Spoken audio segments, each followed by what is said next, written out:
You need to put my picture up for sure.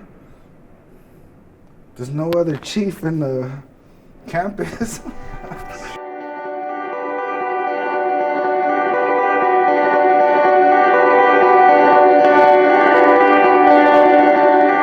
government name is Daniel Villegas. Grew up more than half my life in San Diego. Been pursuing film now and commercial music. I was a city college student, basically living in my car, and my car broke. The car was having problems, and I realized that, I needed to park it somewhere. And in San Diego, you can't leave a car sitting anywhere for more than 3 days, or else it's possibly towed.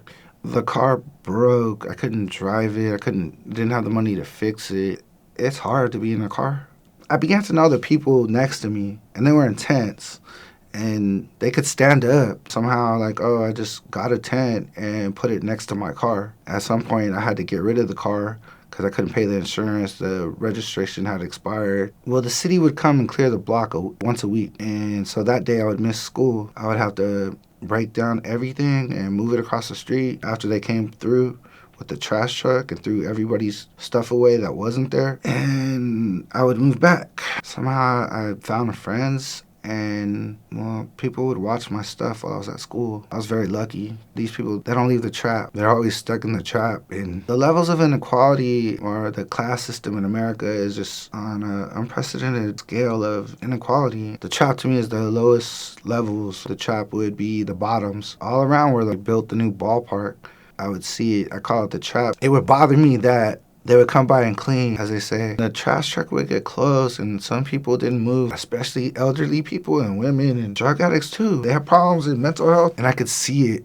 So I'll go try to help. In the run-up to the vote for the camping ban, they stopped coming once a week. They started coming every other day. And then they came every day. And I had to give up school. They took everybody one by one and they put them in a cell. But they put me in a cell by myself. They told me I was book and release. It was my first experience. And I was in a tank top and shorts and I was freezing. And I just kept telling them it's fucking cold. Banging on the thing, like it's freezing in here. They didn't care. The more I banged or said something, they were threatening me. Shut up, you're book and release. There was a little slit and I could see down the hall. They had brought this other guy in, and worse than a rap. He was rapped, but he had a face thing on, so I guess he was spitting. I did not spit, and he looked like Hannibal Lecter, and I was like, thank you for not doing that to me. But they were processing the guy, and they told him he's book and release. And he said, no.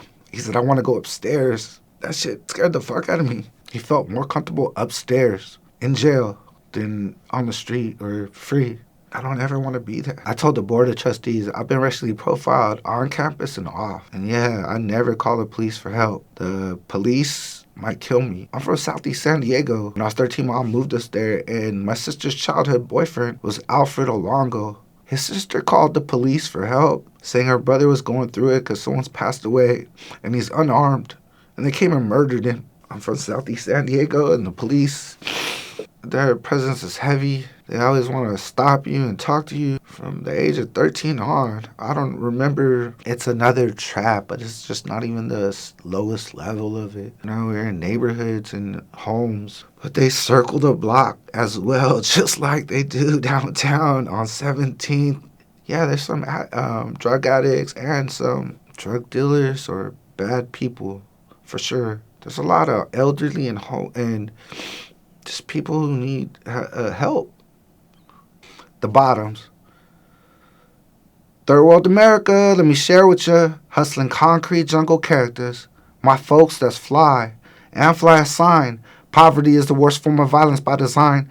Paint by numbers, different colors. Black, white, brown, yellow, red, and blue brothers. Affiliated, uneducated, indoctrinated. Propaganda smothers, beat down by drug-induced lovers. Laying in beds of oppression, money covers. Labor for cents. Making sense of it. Homeless news coverage, humanity erased. Collections of cans just to get by. Criminalized if you try. I definitely know that I have to use my voice to speak for those who don't have a voice. And in that, when I shared that with people in the trap or on the block or down commercial, well, those people relate. So, yeah, it's important to remind people that there's human beings that need help